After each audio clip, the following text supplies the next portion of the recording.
Igor Jankę, dzień dobry po raz drugi. Dzisiaj to drugie specjalne wydanie Układu Otwartego. Ja jestem w Przemyślu w drodze do Kijowa, moi rozmówcy w Waszyngtonie. Za chwilę się z nimi połączę. Pierwszą rozmowę odbyłem z Andrew Michtą. Jest 6:30 tu w Przemyślu, a pewnie 0:30 w Waszyngtonie, z którym już się łączę. A oto mecenasi Układu Otwartego. Ecovoltis, firma dostarczająca energię ze stałą ceną aż na 5 lat.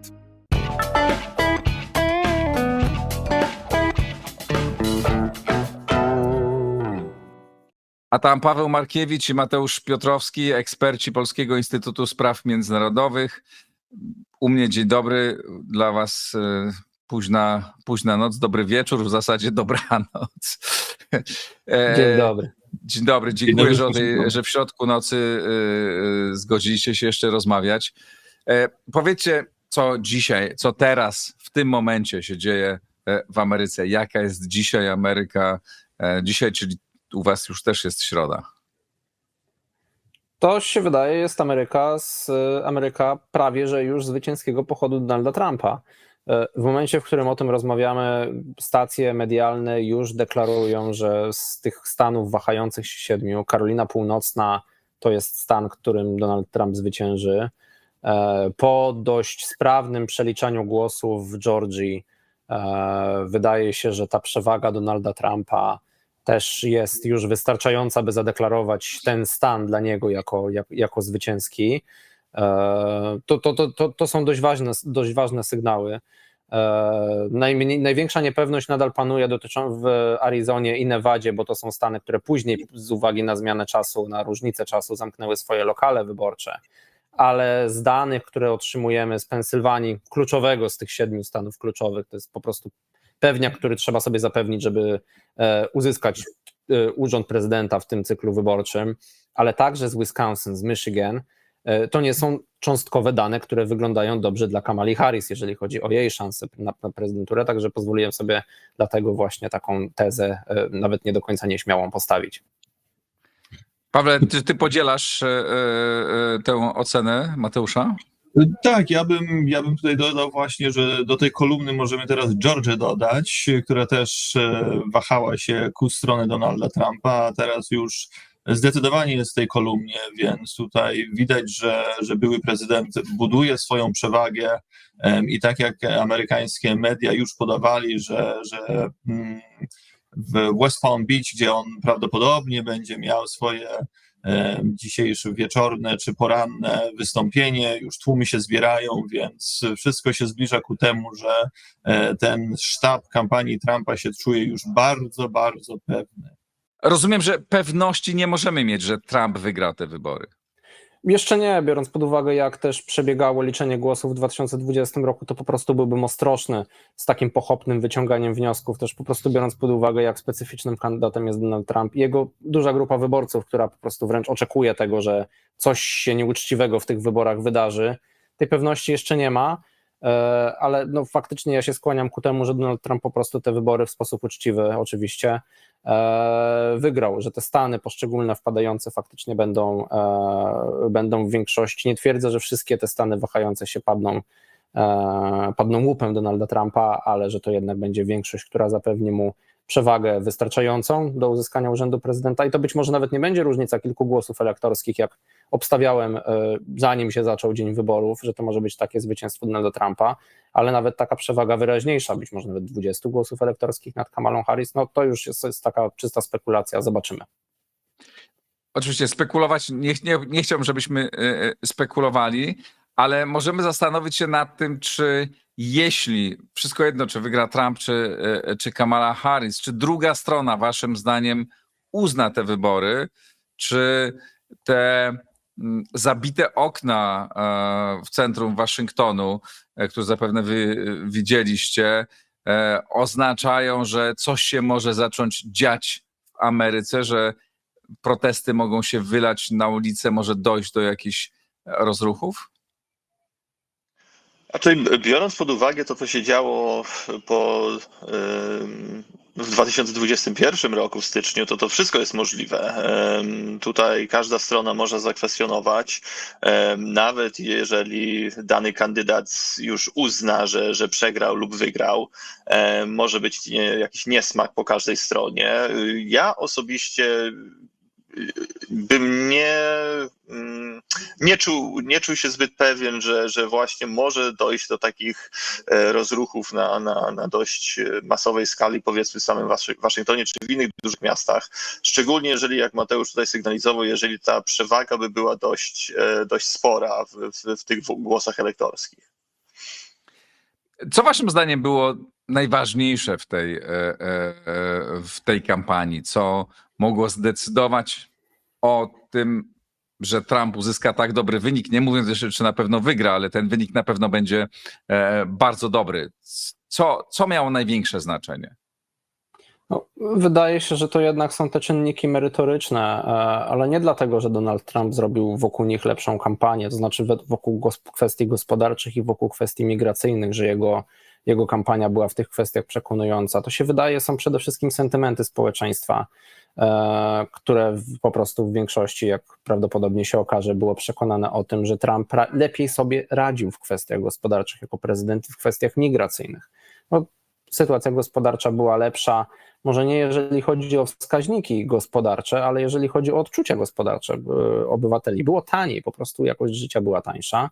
Nielegalna migracja była w dużo niższej skali niż jest za prezydentury Bidena i to pozwoliło na budowanie tej kampanii takiej negatywnej ku demokratom przez republikanów i tworzenie właśnie takiego, no w pewnym sensie sentymentu, bo przecież to, że taka była pierwsza prezydentura, nie oznacza, że takie same trendy uda się nagle doprowadzić do nich i utrzymać je przez cały okres drugiej prezydentury, ale wydaje się, że to są rzeczy kluczowe. Gdybyś zapytał, co dla ewentualnego zwycięstwa Kamali Harris jest, czy demokratów powiedzmy w wyborach prezydenckich byłoby tym kluczowym momentem, no to powiedziałbym, że wycofanie się Joe Bidena bezdyskusyjnie, no bo Kamala Harris w każdym momencie swojej kampanii, nawet jeżeli ją przegra, wydaje się miała większe szanse na zwycięstwo z Donaldem Trumpem niż miał Joe Biden przez cały okres prawyborów. Paweł, co twoim zdaniem było ważne w jednym i w drugim, w przekazie jednej i drugiej strony? Znaczy, wydaje mi się, że ten przekaz Trumpa, oczywiście to, co Mateusz wspomniał o gospodarce, te kwestie podczas kampanii, które on poruszył i sprawy związane z kontrolowaniem napływ nielegalnej imigracji do Stanów Zjednoczonych zadziałało dość skutecznie, szczególnie w poszczególnych grupach wyborczych, do których udało się zwiększyć swój wpływ. Tutaj byłem bardzo zaskoczony na przykład, że w poszczególnych stanach typu Nevada na zachodnim wybrzeżu Donald Trump zwiększył swój wpływ wśród wyborców latynoamerykańskich, co jest też bardzo mocno powiązane z tą kwestią nielegalnej imigracji i tak dalej. No i oczywiście właśnie też zwiększył swój wpływ wśród tej grupy właśnie związane z tą kwestią gospodarczą też. Więc udało mu się poszerzyć jeszcze trochę bardziej niż w 2020 roku swój elektorat, co może być jednym z najbardziej skuteczniejszych rezultatów tej całej kampanii.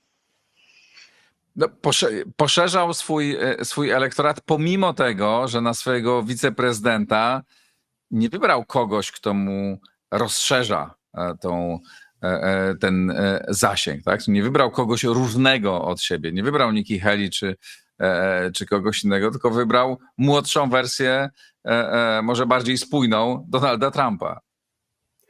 Tak, to się zgadza. Być może okaże się, że faktycznie trzeba pewne rachunki polityczne przekalkulować ponownie w Stanach Zjednoczonych i ta większa grupa wyborców, o którą ostatecznie się walczy, wcale nie będzie spoglądać na sprawę od strony takiej czysto rasowej, różnych czynników właśnie rasowych, płciowych.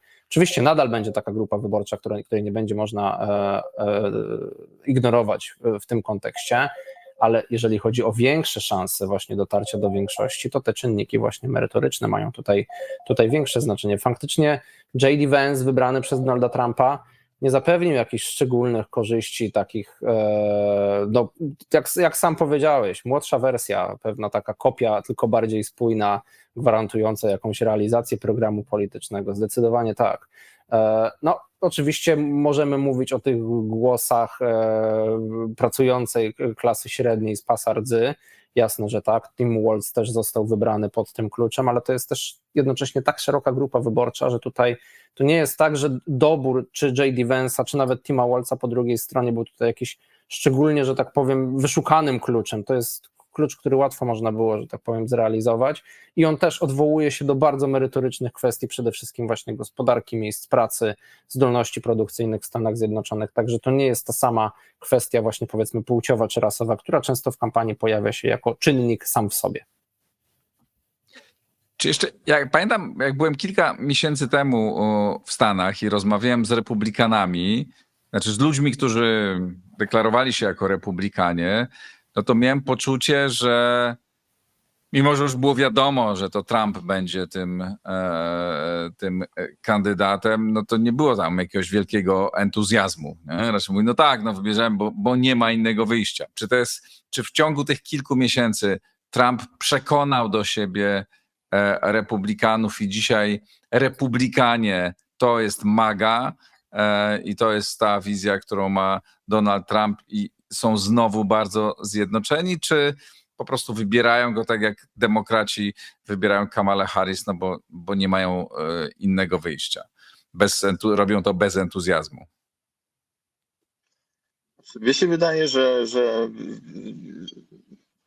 nie patrząc na wynik wyborów, no to ta partia republikańska dalej będzie się zmieniała. I tutaj właśnie będą się ścierać teraz przede wszystkim ten ruch MAGA z tym, powiedzmy, starszą republikańską partią wokół takich polityków jak Nikki Haley i tak dalej. Po tych wyborach to jednak ten ruch MAGA może trochę więcej siły nabrać i może zacząć powoli przekształcać tą GOP no, bardziej na swoją stronę, czy pod swój wpływ. No to będzie... Mateusz, czy ty uważasz, że dzisiaj właśnie, czy partia republikańska GOP jest dzisiaj zjednoczona bardziej, czy dalej jest wewnętrznie podzielona, no i wsparła tego, który był najsilniejszy, no bo nie ma innego wyjścia? Ona jest nieco podzielona, ale to jest proces, który zachodzi. To znaczy faktycznie partia republikańska dostosowuje się do trumpizmu, jest już bardziej trumpistyczna niż republikańska na tą starą modłę i to raczej będzie kontynuowane. Szczególnie jeżeli Trump wybrał sobie J.D. Vance'a, przed którym no, długa kariera polityczna wydaje się. Jeżeli te wybory będą dla tej pary zwycięskie, no to on będzie absolutnie namaszczony do tego, żeby w 2028 startować jako pewniak w wyborach prezydenckich, przynajmniej po stronie republikańskiej, o ile nikt mu tam nie rzuci poważnej rękawicy, ale przede wszystkim został namaszczony jako ten polityczny kontynuator tego ruchu trumpizmu. Do współpracy oczywiście z synami Trumpa, z Donem Juniorem i Ericiem, bo to są bardzo ważne postacie, jeżeli chodzi o ten ruch MAGA i właśnie organizowanie go na takim szczeblu niższym, nie można ich absolutnie pomijać. Oni organizują kandydatów, wspierają tych, de facto zachęcają ojca do tego, żeby poparł poszczególnych kandydatów. Tak więc ta zmiana partii republikańskiej dzieje się też za sprawą młodszego pokolenia Trumpów, którzy do polityki aktywnie nie chcą wejść, deklarują, że chcą od niej zostać z daleka. Oni chcą być tymi zakulisowymi graczami, którzy wszystko ustawiają. Także to jest proces, który tak, absolutnie będzie się kontynuował. Nie chcę twierdzić, że partia republikańska zostanie z tym ruchem MAGA i trumpizmem na zawsze, ale na najbliższe kilkanaście lat, tak, prawdopodobnie tak. Przed godzinę temu jeszcze bardziej bladym świtem rozmawiałem z Andrew polskim bladym świtem. Rozmawiałem z Andrew Michtą, który mówił, że to są najdziwniejsze wybory w tej najnowszej historii Stanów Zjednoczonych, że takich wyborów nie było, że Ameryka nie była nigdy jeszcze tak głęboko podzielona. Czy wy się z tym zgadzacie? Ja się niestety z tym zgadzam, tak. I to jest, nie wdając się może w większe szczegóły, niestety będzie raczej tak, nie widzę recepty na to, by miało być lepiej. To znaczy każde kolejne wybory mogą być niestety tymi, które będą jeszcze bardziej dzieliły Amerykanów, bo codzienna polityka będzie jeszcze bardziej dzieliła Amerykanów. To okopywanie się po obydwu stronach będzie coraz bardziej widoczne. Ta grupa wyborców nieprzekonanych może się coraz bardziej zawężać. To też będzie sprawiać, że te wybory będą coraz bardziej intrygujące z jednej strony, z drugiej, że ta próba walki politycznej nie będzie taka wyrównana, bo de facto te grupy właśnie przekonane będą coraz bardziej, coraz większe będą rosły i tak naprawdę ta walka o tych nieprzekonanych nie będzie się realnie odbywała, jeżeli chodzi o taką politykę merytoryczną, no bo jakoś ten program trzeba jednak do większości swój przede wszystkim dostosować. Nie jest to scenariusz, który jak go wypowiadam na głos, to mnie jakoś szczególnie cieszy, niestety nie. Paweł, a czy uważasz, że zwycięzca wyborów nie będzie próbował jednak też odwołać się do tej drugiej części amerykańskiego elektoratu i będzie próbował jakoś, no nie zasypywać, bo tych podziałów nie da się zasypać, ale chociaż je zmniejszyć, żeby zmniejszyć napięcia, no to przecież zawsze jest w interesie tego, który rządzi, ktokolwiek nim nie jest. Zdecydowanie, ktokolwiek tutaj nie wygra wybory, no to na pewno wyjdzie na scenę i powie, że chce być prezydentem każdego obywatela i na pewno będzie się starał czy starała, żeby właśnie tutaj rękę wyciągnąć do drugiej strony korytarza przysłowiowego politycznego. No, czas pokaże, czy to się uda, szczególnie jeżeli właśnie taki Donald Trump znów powróci, czy w niektórych kwestiach będzie to skuteczniejsze niż w innych. Ciężko powiedzieć na tą chwilę, zobaczymy.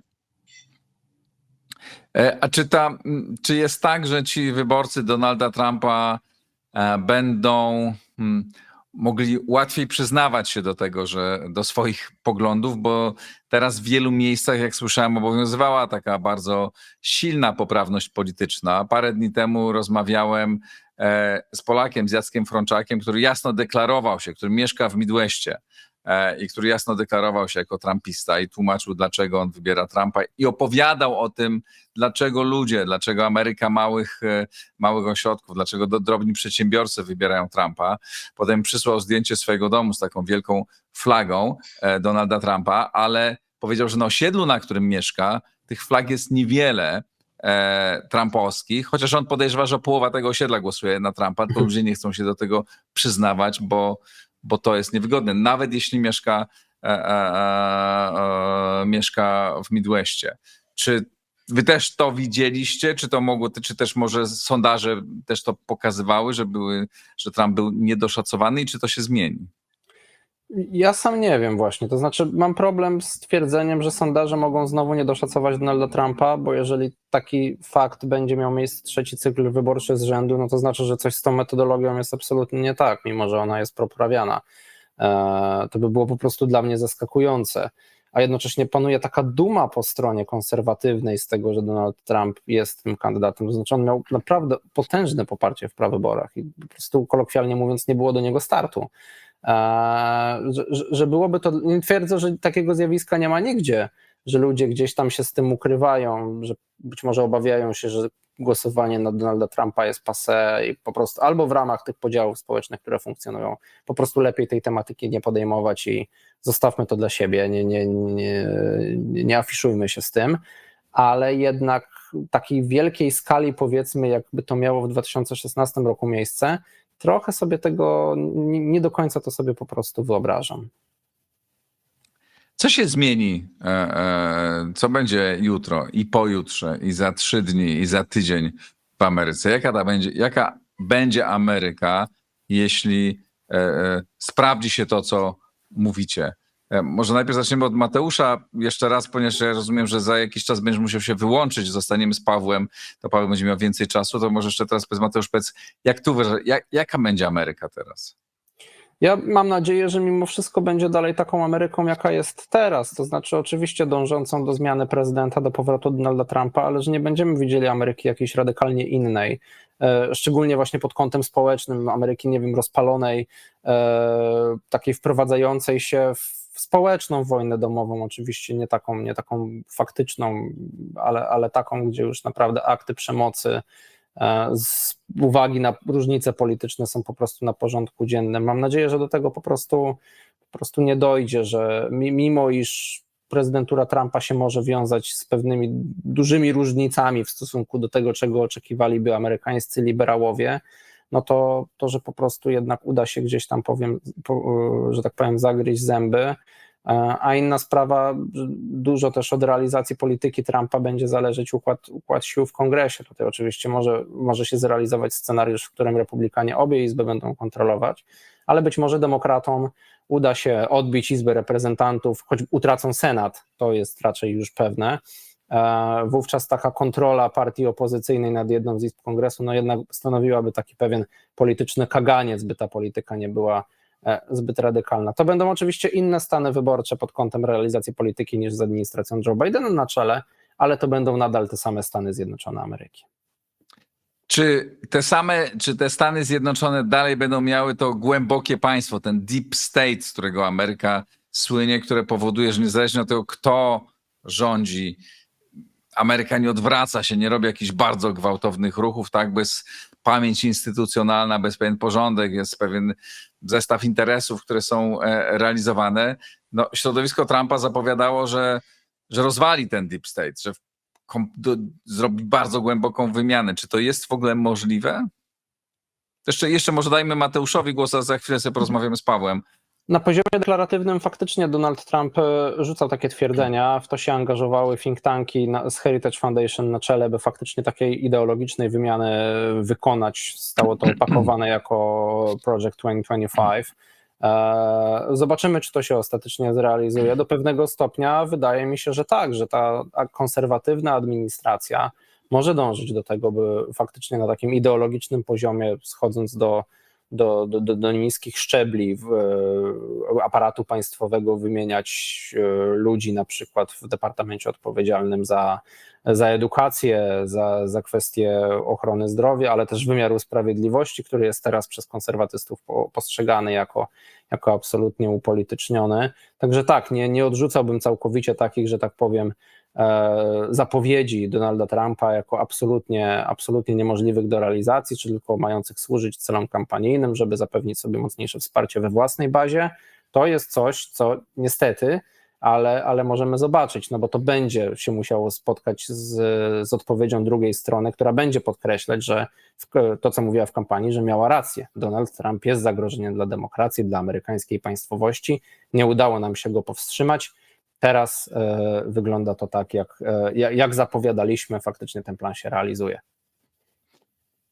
Wiele osób mówi, że te wybory też pokazują, że coś z demokracją jest nie tak, że jest tak wielka niepewność, jest niewielkie zaufanie, czy mniejsze zaufanie Amerykanów do instytucji, obawa, że duża część Amerykanów nie zaakceptuje tego wyboru. Czy waszym zdaniem Ameryka ma problem z demokracją, czy nie? Ten mechanizm funkcjonuje. Bardzo dużo ludzi uczestniczy w tym procesie wyborczym, co jest właśnie znakiem tego, że demokracja działa. Ja może krótko, zanim się właśnie wyłączę. Mi się wydaje, że tak, że oczywiście jak różne systemy demokratyczne w szczegółach ma swoje wady, nie jest systemem idealnym, ale jednak jest funkcjonującym. Ciężko jest wymyślić, jak Stany Zjednoczone, szczególnie będąc w takim stanie, w jakim są teraz społecznie, miałyby się nagle znaleźć, że tak powiem, w stanie jakiegoś uzdrowienia. Nie jest najlepiej, ale jestem w stanie sobie wyobrazić, że mogłoby być dużo, dużo gorzej mimo wszystko. Mateusz, bardzo ci dziękuję. Wiem, że masz inne zadania. Porozmawiajmy, Pawle, trochę o tym, co znaczą te wybory dla świata, dla amerykańskiego przywództwa w świecie, bo to przywództwo i tak osłabło, tak? A jakie ono może być po tych wyborach, zwłaszcza jeśli wygra Donald Trump? No, tutaj zdecydowanie może dojść do tego, co słyszeliśmy podczas kampanii Trumpa, czyli szybkiego porozumienia i zawieszenia konfliktu na Ukrainie, co oczywiście może się wiązać z nie najlepszymi skutkami dla Polski i krajów Europy Środkowo-Wschodniej. Być najgorszy scenariusz oczywiście. Wydaje mi się, że Chiny, jeszcze raz Chiny tutaj będą najważniejszym kierunkiem i ta rywalizacja, czy to w zakresie gospodarczym, przede wszystkim w zakresie gospodarczym, ale też właśnie o ten wpływ w Indo-Pacyfiku będzie tutaj wiodła głównym kierunkiem właśnie dla administracji, drugiej potencjalnej administracji Trumpa. Przypuszczam, że na takim poziomie, jak to było w pierwszej administracji, jak i na większej, bym nawet śmiał powiedzieć. Więc oczywiście to się będzie wiązało ze skutkami dla całego świata, jeżeli znów dojdzie do bardzo ostrej wojny handlowej pomiędzy Stanami Zjednoczonymi a Chinami, co jest wielce prawdopodobne, biorąc pod uwagę właśnie to, co Trump już sygnalizował. No i oczywiście to też będzie zależało, z kim on się otoczy właśnie, szczególnie jeżeli chodzi o doradców do polityki zagranicznej. I to też jeszcze trochę czasu może potrwać po wyborach, zanim zobaczymy i usłyszymy pierwsze imiona, ale to też bardzo dużo zadecyduje, jaki wpływ można potem mieć na prezydenta w tej administracji. Ja rozmawiam z tobą i z państwem z Przemyśla. Jestem tutaj dlatego, że jestem w połowie drogi z Warszawy do Kijowa. Do Kijowa niestety teraz się jedzie bardzo dłużej, z Warszawy się jedzie niż do Waszyngtonu. I tam wszyscy czekają na wynik tych wyborów, chociaż tak naprawdę też nie wiedzą, co one oznaczają. Co twoim zdaniem te wybory, zakładając, przyjmijmy to założenie, że wygra je Donald Trump, co to znaczy dla Ukrainy? No tutaj niestety, jeżeli prezydent Trump, powiedzmy, już spełni te obietnice, które on na swoich wiecach mówił wyborcom, że bardzo szybko zakończy ten konflikt, no to tutaj możemy przewidywać zamrożony konflikt na niekorzyść Ukrainy.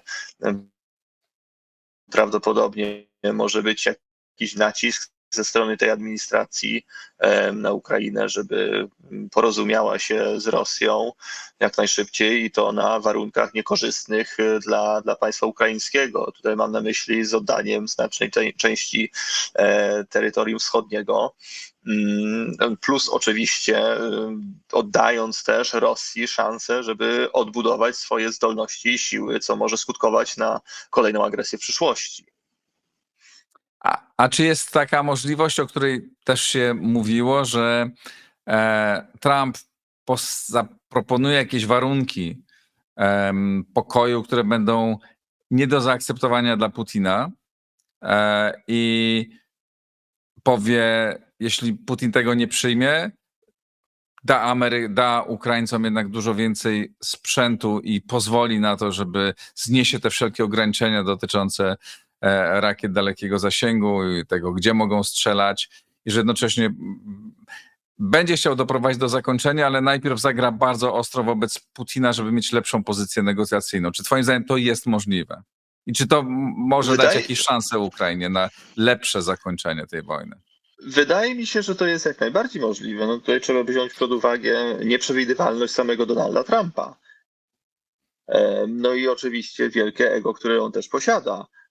Jeżeli, przynajmniej ja tak przypuszczam, by nie dostał takiego porozumienia, jakiego on widzi, a Rosja by na przykład podbijała stawkę w tych negocjacjach, a Trump by zauważył, że to jest niekorzystne, czy byłoby niekorzystne właśnie dla interesu Stanów Zjednoczonych, to może dojść do takiego scenariusza, gdzie walnie przysłowiowo pięścią w stół i i odejdzie od tego wszystkiego, bo może być urażony pod tym kątem personalnym chociażby i to by się przełożyło na przykład na jego dalsze decyzje polityczne. Mhm. Wracając jeszcze do samej kampanii, próbując ją podsumować. Co miało takie kluczowe znaczenie? Jakie postaci miały kluczowe znaczenie? Czy Elon Musk, który tak bardzo zaangażował się w kampanię, chyba do tej pory nie było takiej sytuacji, że przedsiębiorca tak mocno wszedł w kampanię wyborczą, jeszcze tak specyficzny przedsiębiorca, tak z jednej strony ultra innowacyjny, tak? To jeden z ludzi, którzy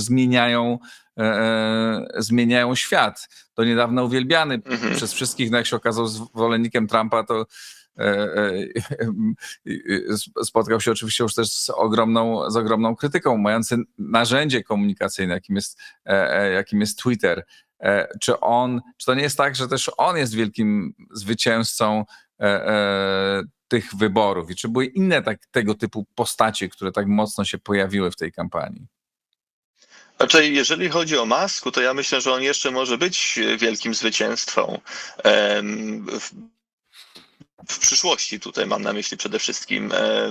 Dla mnie to było właśnie ciekawe, to połączenie świata biznesu, właśnie takiego człowieka jak Muska, z tą światą polityczną. Jestem bardzo ciekawy, jak daleko to zajdzie w takiej administracji Donalda Trumpa.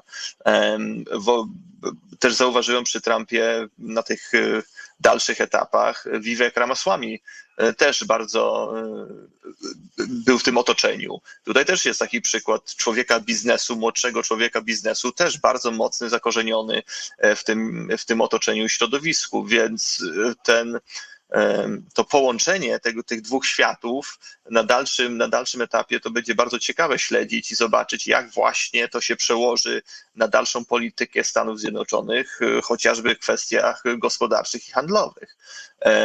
Z drugiej strony, może jeszcze bardzo szybko w kampanii Harris to było bardzo ciekawe widzieć gwiazdy świata popu, który ją popierali, chociażby Taylor Swift,